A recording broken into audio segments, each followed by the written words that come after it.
Mona Lisa, onde eu falei do olhar dela, o sorriso de Mona Lisa também é um filme que ele vem destinado a uma perspectiva como o olhar de Mona Lisa, né?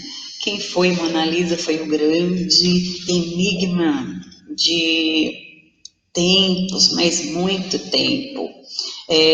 Mona Lisa foi mulher de um comerciante e este comerciante ele pediu para que Leonardo da Vinci a pintasse e só que o enigma é que esse quadro ficou perdido por muito tempo e ninguém sabia quem era essa mulher nessa pintura, tá? Só descobriram que essa pintura tinha sido feita por Leonardo da Vinci e que ninguém imaginou quem fosse, tá? Estudos foram concluídos e aí os enigmas vieram.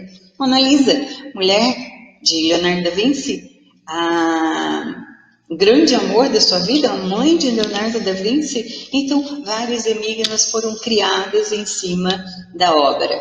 Esta obra foi encontrada por Napoleão, a qual descobriu que era de Leonardo da Vinci e colocou no seu escritório. Muita gente chegava, quem é, e aí ele teve a curiosidade de procurar e pesquisar, mandar os seus subordinados procurar de quem era essa imagem. E aí sabe-se que muito tempo depois encontraram uma carta destinada a Leonardo da Vinci para que ele pintasse a sua esposa. O nome dela era Lisa Gioconda, tá? E Leonardo a pintou. Dizem até que Lisa era tão séria, que o marido dela pediu para que a pintasse sorrindo.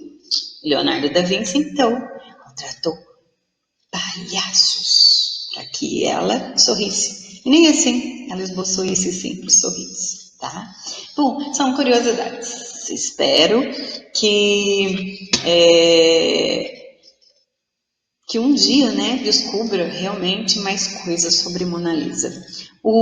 A técnica que Leonardo da Vinci utilizou para pintar a obra, tá? Sem nenhum desenho, sem nenhum traço, ele a reproduziu com uma técnica chamada esfumato ou chiaroscuros, tá? Que são duas técnicas. Chiaroscos é o claro e o escuro, e o esfumato é o degradê da pele, né? De onde ele esboçou as sombras, certo? Então, a perspectiva da boca dela, sem nenhum desenho, ele trabalhou somente esfumaçando, tá? Então, esfumato. E Mona Lisa,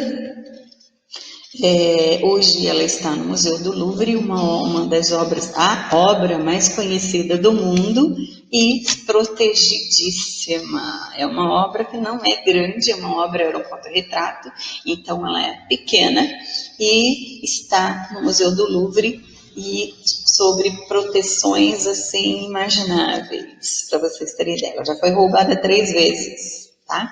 E conseguiram recuperar e hoje ela está lá super protegida. Bom, e aí nós vamos falar um pouquinho de Michelangelo, tá? Michelangelo também era um escultor, artista, enfim, várias profissões, ele tinha mais de 6 profissões, não tanto quanto Leonardo da Vinci, mas tinha, tá? E em 1496 ele vai a Roma e esculpiu o Baco. Essa escultura que está aqui do lado, né? Quem pediu foi o cardeal Rafael Riatio, tá? Mas ele realmente ficou famoso pela Pietà, essa obra magnífica aqui ao lado, tá? Essa escultura, ela se localiza no Vaticano, na Basílica de São Bento, e Michelangelo, quando a fez, ele achou assim tão perfeita, que é a única obra que ele registrou o seu nome. Por quê? Na época, quando ele terminou e expôs a obra, na Itália houve comentários de que teria sido esculpida por um outro artista. E aí então, o que ele fez? Ele foi lá e esculpiu o nome dela na faixa em seu ombro. tá? E Pietà significa trindade, significa mãe, né? Então, aí, aqui embaixo, trindade, Pai, Filho e Espírito, por isso a obra triangular, tá? Então, só um detalhe que eu quis colocar aí para vocês.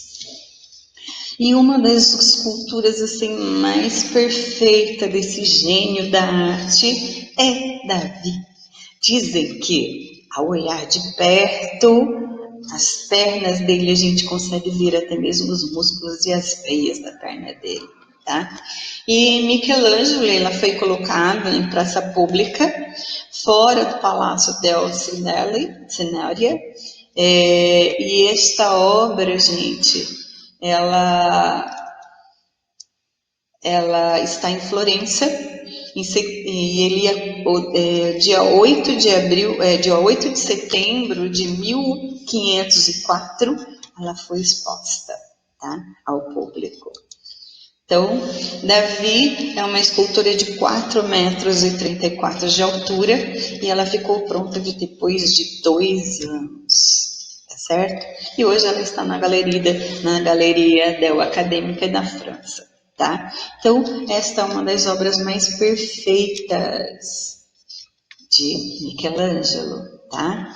A gente sempre encontra imagens em livros, Enem, provas de Enem, tá? Tanto de Davi quanto de Pietà.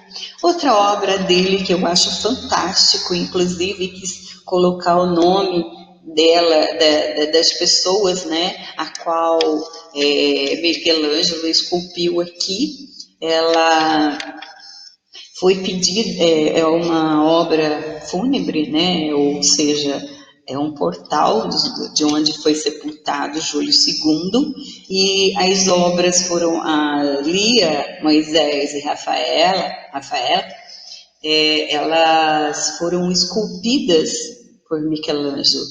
Todas as outras foram por os seus aprendizes, os detalhes esculpidos em baixo relevo, todos os detalhes foram esculpidos por seus aprendizes, tá? Porque na época existia as pessoas que queriam aprender, aí o mestre aceitava ou não se ele queria essa pessoa como aprendiz, tá? E ela foi concluída em 1545 e entregue ao público, né, dia de Todos os Santos em 1512, tá? Então, esta é uma das obras assim mais fantásticas, depois de Mona Lisa, mais conhecida do mundo, tá? Michelangelo era pintor e quando ele recebeu essa obra para ser esculpida pelo Papa Júlio, ele ficou revoltado e ele dizia para ele mesmo: eu não vou pintar, eu não sou pintor, eu sou escultor. Mas aí ele acaba pintando essa obra-prima, essa coisa maravilhosa, fantástica. Gente, dá uma olhadinha, peguem, abram a internet, pesquisem. É fantástico, é a coisa mais linda que pode imaginar, tá? Então, é a abóbora do teto da Capela Sistina, na Catedral de São Pedro, no Vaticano, tá? O centro dela criação de Adão, né? Então, Deus criando o homem, tá? Então, aqui, durante 40 anos, realizou executivamente o trabalho, resultando mais de 300 figuras. Então, é uma obra, assim, fascinante. Miguel Ângelo pintou cada episódio de Gênesis, criação de Adão, o juízo final, né, ou o dilúvio. Então, tudo isso veio de encontro a esta obra assim perfeita, magnífica, que só podia ter vindo de um gênio como Michelangelo, tá? Bom, e aqui eu tenho, como eu falei para vocês, a criação de Adão. Aqui essa obra maravilhosa, perfeita, né? No teto da Capela Sistina. Eu tenho aqui Alguns estudiosos dizem que Deus, né, que ao criar Adão, ele está dentro de um cérebro e que Eva, como ela ainda não foi criada, né, porque primeiro ele cria Adão e depois da costela de Adão ele cria Eva. Ela está no céu, ela ainda não foi criada, tá? E Adão aqui. Ah, detalhe, os dedos aqui onde quase se cruzam não é pintura mais de Michelangelo, porque dizem que depois de um terremoto, essa parte ela se obstruiu, ela caiu e aí ela foi reconstituída, tá? Então, mas ficou perfeita do meu jeito. Juízo final. Juízo final é a obra onde fica bem ao fundo, né, do teto da Capela Sistina. Então, tem o teto, aqui dá para ver até algumas partes, né, se vocês observarem bem na imagem, do teto da capela. E essa parte onde faz a cena do juízo final, né, o que vai acontecer ao terminar, ao final de tudo, né? E nós vamos falar só um pouquinho sobre Rafael, né? Rafael, ele era filho de pintor. Esta foi a primeira obra dele, pintada por ele. Essa obra ela foi pintada no quarto dele, por isso que falam que é ele que pintou, né? Onde ele vivia. Nós temos também várias outras, as Madonas de Rafael, que são vamos dizer, as excelências, né? As pinturas de Rafael que chamam a atenção, né? Para os princípios. Madonas são as Marias, né? São mãe, né, de Deus, então são várias imagens dela, e a obra mais conhecida de Rafael, a obra mais linda, mais perfeita, aqui nessa escola de Atenas, tá? Bom, aqui dizem que a reflexão de Rafael, ela vem junto com a criação do livro. Se vocês perceberem embaixo, as pessoas já estão lendo o livro, tá? E nós temos também no centro dois grandes filósofos, Platão e Sócrates, tá? Platão e Sócrates são dois filósofos da época e dizem que ele também está retratado aqui, o próprio Rafael, tá? Pintado aqui do ladinho.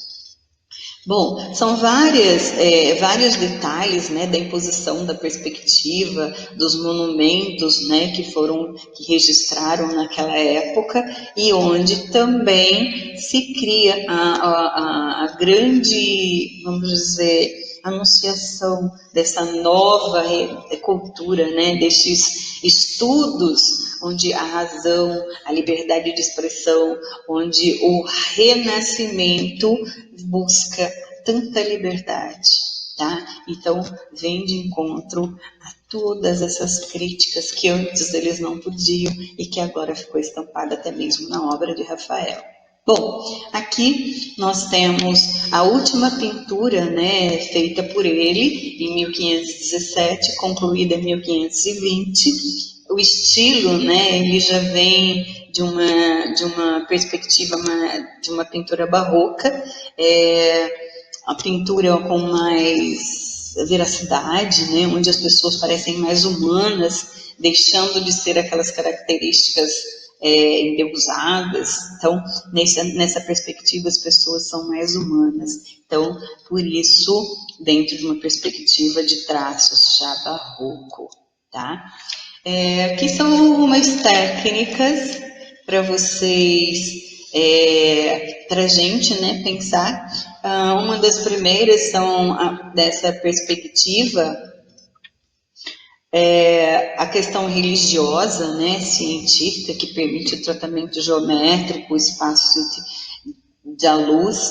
Pintura a óleo, que aparece na Itália no meados do século XVI. Técnica de afresco, tá? Técnica do esfumar, que é a técnica criada, inventada por Leonardo da Vinci, de graduação de cor, né, que é aquele degradê que eu falei, a transição suave de sombras para a luz, onde está claro, onde está escuro, né, essa reflexão, geometria, usada como técnica de simetria para indiretamente apontar, né, o elemento principal, como eu coloquei para vocês, o ponto de foco, Cristo no centro e os apóstolos ao lado, ou então a Trindade, como é da obra de Michelangelo Pietà, certo? Então, isso, a geometria está extremamente estampada nas obras renascentistas, sempre o equilíbrio, tá?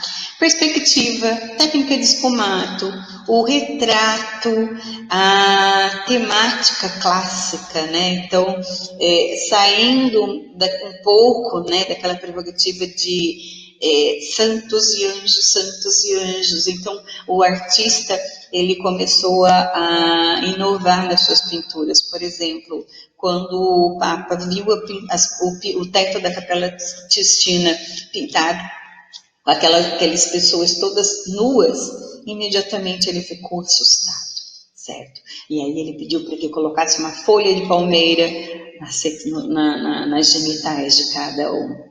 Michelangelo colocou, mas depois ele se arrependeu e falou, tirou tudo de novo, ainda bem, porque a obra está fantástica, belíssima do jeito que está.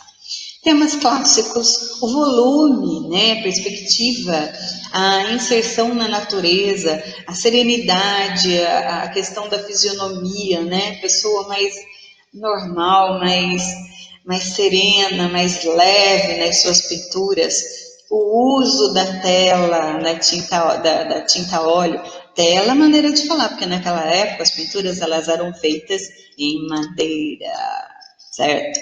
E aí a técnica de artes, o afresco, o mosaico muito usado, os vitrais e os retábulos. Afresco, pintura feitas na massa ou argamassa, gesso ainda fresco. Os vitrais, elas eram pinturas em vidros coloridos ou o vidro colorido, um sobre o outro fazendo uma superfície. Sempre, neste período, sempre imagens de santo, tá? Aqui na igreja, aqui na capela aqui do Coração de Jesus, lá os afrescos são belíssimos, os vitrais são belíssimos. Quando vocês voltarem, a gente vai lá para vocês verem como era os vitrais daquela época. E aí, os retábulos, pedaços de madeira, né, pintados, forma de santos e anjos, que ficavam atrás do altar, em cima do altar, para decorar o altar, tá? E mosaicos, pedacinhos de papel, de vidro, qualquer material onde se possa criar uma imagem, dar cor, dar vida a um desenho, tá certo? Eu estou mais simplificando porque a gente já está chegando na atividade para vocês produzirem. Tudo bem? Eu acho que vocês vão gostar. Não precisa ser nenhuma obra-prima. Ah, mas eu sei desenhar. Não se preocupem. Faça lá uma flor, faça enfim, um objeto. E faça a sua colagem, faça o seu desenho fantástico que vai ficar, tá? E aqui a atividade. Produzir um desenho com uma representação de mosaico. Mosaico, pedacinhos de papel colorido, certo? Produzir com pequenas peças de materiais, como plástico, areia, aqui só está citando, mas vocês vão fazer de papel. Então, aqui só está a definição do que é o mosaico, tá? Formando determinados desenhos. O objetivo do desenho é preencher algum tipo de plano. Então, você fez o desenho de um copo, e aí você vai, da mesma cor, você vai colar os papeizinhos um do lado do outro, certo? E vai fazer o formato do copo. Ao redor do papel, você vem e utiliza outra cor para você ter um mosaico, né? Então, dá aparência de pedacinhos, formar o desenho, formar a estrutura, tá?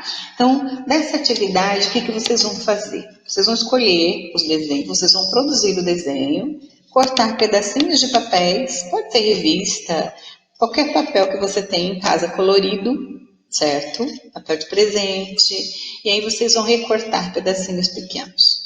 Duas maneiras são consideradas mosaicos. Os mosaicos verdadeiros, né, o que a gente costuma olhar, os mosaicos, eles são peças coladas entre si com um pequeno pedacinho entre um e outro, um espaço entre um e outro, como os azulejos, certo? Os azulejos têm aquela parte da massa, da argamassa, né, onde fica separando um pedaço do azulejo um do outro. Então, este é uma maneira de se produzir um mosaico. Outro é construir um ao lado do outro sem deixar nenhum espaço, tá? Então, vocês vão preferir a maneira que vocês melhor se aderem. Pedaços esticando um separado do outro ou junto com o outro, tá? Então, eu espero que vocês construam um desenho bem lindo, maravilhoso, e quando a gente retornar, eu quero ver, tudo bem? Então, fiquem com Deus. Um grande beijo no coração de vocês. Espero que vocês tenham entendido um pouquinho do que foi o período renascentista, tá? Com esses mestres. Os grandes renascentistas, 4, são considerados tartarugas ninjas, por uma homenagem que deram a eles: Leonardo, Michelangelo, Rafael e Donatello. Os 4 tartarugas ninjas, 4 grandes mestres renascentistas, tá? Renascimento, principal técnica, perspectiva, sombra, luz, né? Então, técnica do esfumato, uma obra criada por Leonardo da Vinci. Esfumato, escuro, né? E claro, a luz batendo em meu rosto, desse lado está claro, desse lado está mais escuro. Então, essas nuances, né? Deste claro, desse escuro, dessa sombra, certo? Foi criada neste movimento. Então, de novo, beijo para vocês. Fiquem com Deus.